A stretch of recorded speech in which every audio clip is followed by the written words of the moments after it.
একটা চিকেন বানিয়ে নেওয়া যাক। এটা একদম নর্মাল একটা চিকেন কষার রেসিপি। কালারটা দেখুন কতটা সুন্দর এসছে।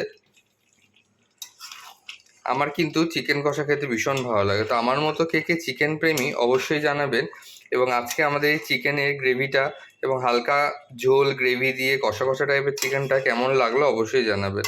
আমার কিন্তু দুপুরবেলা যদি এরকম একটু চিকেন কষা পাওয়া যায় তাহলে কিন্তু আর কিছু লাগেই না। আর সাথে যদি এরকম একটা লেগ পিস থাকে বন্ধুরা, তাহলে তো কোনো কথাই হবে না। তো কে কে আমার মতো চিকেন কষা খেতে ভালোবাসেন অবশ্যই জানাবেন।